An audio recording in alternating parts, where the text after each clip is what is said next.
le sport est budgétivore. Le sport consomme beaucoup d'argent, le sport consomme beaucoup, a besoin de beaucoup de moyens pour son développement. Et le ministère des Sports voit bien de subvenir, de subventionner, d'allouer des subventions à l'endroit de ces fédérations et clubs afin que l'image du pays, l'image des fédérations, l'image des clubs puisse être rehaussée.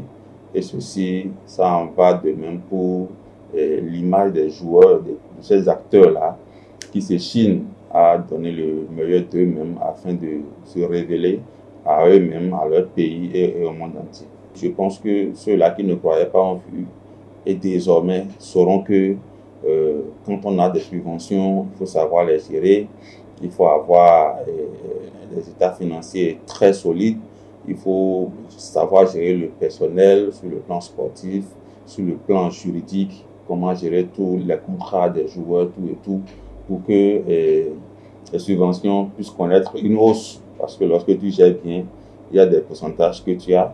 Donc, je prends par exemple la fédération béninoise de handball, qui est passée de 100 millions à 120 millions. Ça veut dire que cette fédération a su remplir les critères qui ont été énumérés par rapport à cette évaluation-là. Plus de 4 milliards ont été mis au niveau du sport. Et déjà, c'est un ouf de soulagement pour les acteurs du football. Un ouf de soulagement parce que ces subventions permettent à ces fédérations et associations sportives de mieux s'organiser, de mieux recruter des joueurs et d'étoffer leur effectif pour que les différents championnats que nous jouons puissent avoir un peu de visibilité.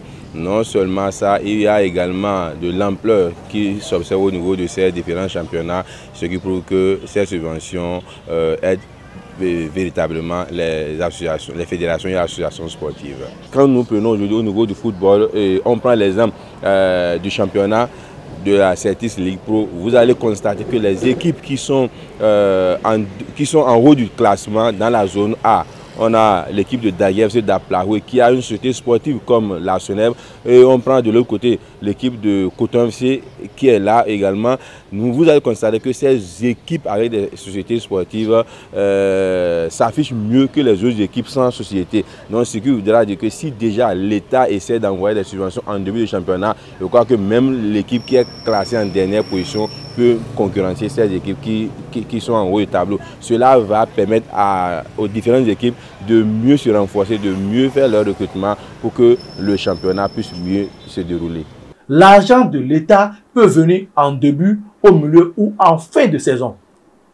Il faudrait que chaque dirigeant de club, chaque responsable de club se prépare en conséquence. Qu'on se dise, nous jouons le championnat. Que chacun, comme j'ai commencé par le dire au début, chaque club, il revient aux dirigeants de chercher à monétiser l'argent, de chercher à créer des activités d'à côté pour permettre à leur club d'avoir des revenus qui, au-delà de ce que l'État va apporter, pourra permettre au club de pouvoir continuer ses activités. Mais quand vous vous asseyez, vous restez là, vous attendez seulement ce que l'État envoie pour fonctionner, là, ça serait difficile pour vous de fonctionner. Il faut attendre complètement la fin de la saison avant de prendre l'argent.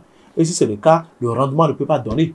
Il y a des joueurs qui sont à 500 000, 700 000, 800 000 le mois. Donc, c'est déjà un point positif à l'actif du championnat béninois, à l'actif des réformes du gouvernement du président Patrice Talon. Il revient à chaque club que les subventions viennent en milieu de saison, en début de saison ou en fin de saison.